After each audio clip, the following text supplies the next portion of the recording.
Finally, turning to you, Duncan. Now, along with recycling, tree planting is probably one of the things that's most commonly associated with combating climate change. In fact, when we surveyed residents, consulted with residents the tail end of last year, one of the most common things that they said back to us that they wanted us to do for tackling climate change was to plant more trees.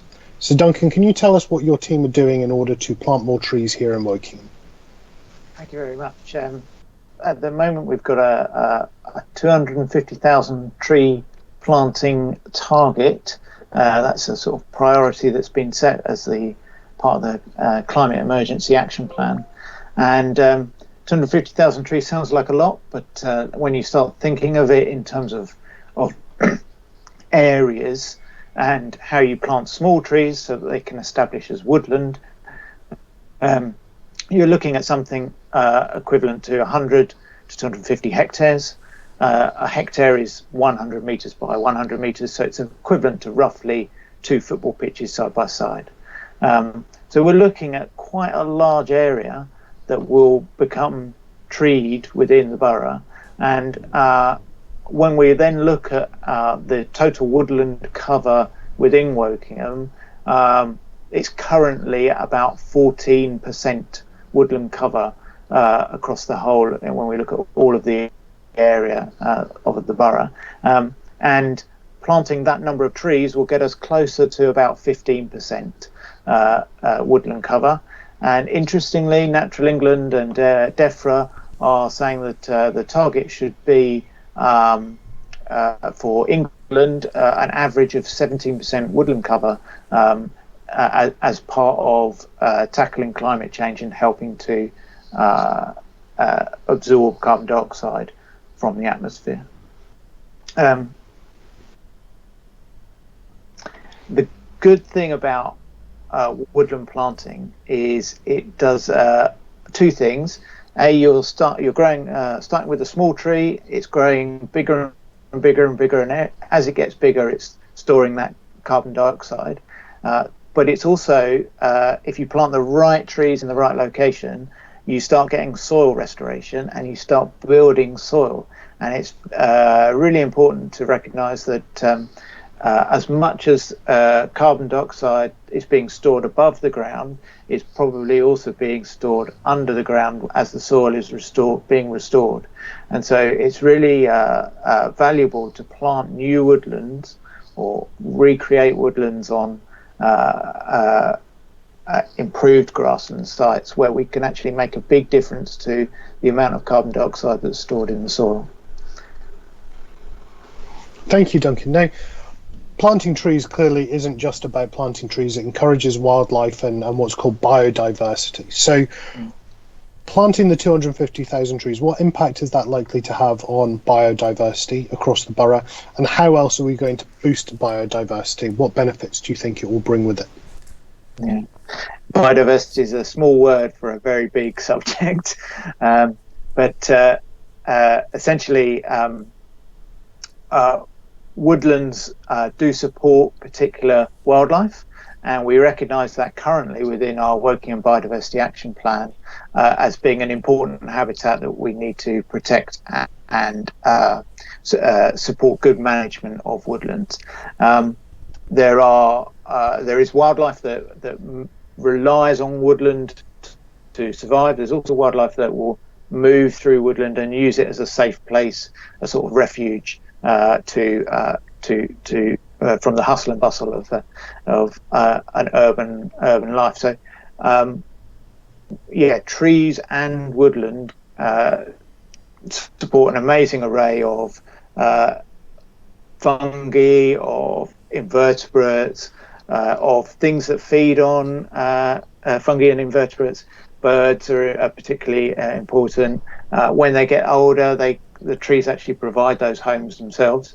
So we think that planting more woodland will be a biodiversity benefit if it's planted in the right location, if it's helping to purify the air, if it's helping to purify water, then that could be really valuable for wildlife. Just simply doing other things to improve biodiversity, like increasing the diversity of species in grassland, for instance, so that you have more wildflowers, and allowing the grass to grow a bit longer will also have a carbon dioxide, carbon sequestration benefit, because it's recognised as actually helping to restore the soil again. So there's lots that you can do, and the main thing that I would say is it's about making space for nature.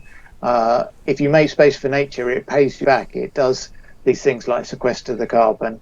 It does these things like purify the air for you. It does these things like purify the water for you.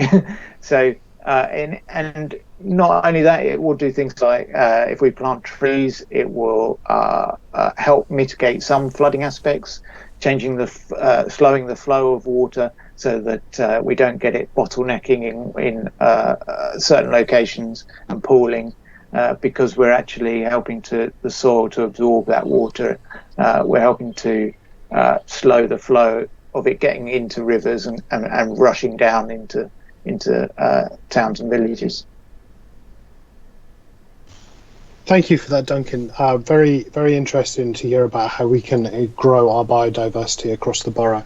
Now, this is clearly an area that hopefully a lot of our young people will be really interested in, and hopefully our schools will be really interested in as well. So what can people do, what can our schools do in order to get involved in tree planting and biodiversity net gain across the borough? Have we got any plans, any incentives that they could get involved in to really get active in this area?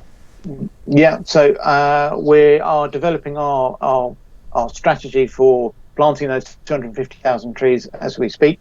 It's going to be a mixture, we think, of woodland planting, but also individual planting in gardens, in school grounds, where we can introduce some nice specimen trees. We might even be looking at trying to plant community orchards that people can get involved in. If you have a space that a tree will fit into, we will look to try and supply that a tree suitable for that location as part of this 250,000 planting target. I think I echo Ian's comment there. You know, plant trees, keep planting trees. You'll feel the benefit. Not only will they provide you potentially with food if you plant some apple trees, provide you with shade, they help keep you nice and cool. So there's so many benefits. And so if you have the space, if you can make the space for trees, it's definitely worth getting involved and watching this space. We'll tell you about how we can get trees to you so you can plant them, or how you can get involved in planting trees on land that we've secured for woodland. Wonderful. Thank you very much for that, Duncan. And thank you very much to everybody who's taken the time to sit and watch this video. Hopefully you've found it really educational, very informative, and it's been great to hear some of the wonderful things that have been going on in our community over the last year or so in order to tackle this most fundamental of issues. We've heard from Diana about how seriously Wokingham Borough Council is taking its role as an environmental steward, and in terms of looking after our climate for you, the future generations who are going to inherit our borough in the future. We've heard from Iram about recycling and all of the wonderful things that are being done by Wokingham Borough Council to recycle more, but also about some of the things that you absolutely should not be putting into your recycling boxes to begin with.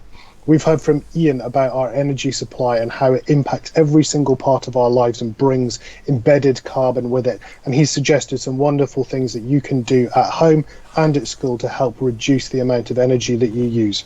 We've heard from Mustafa about the impact that climate change can have on your health and the impact that it can have on the health of our community, and some of the things that his team are working on to make sure that those impacts are reduced significantly.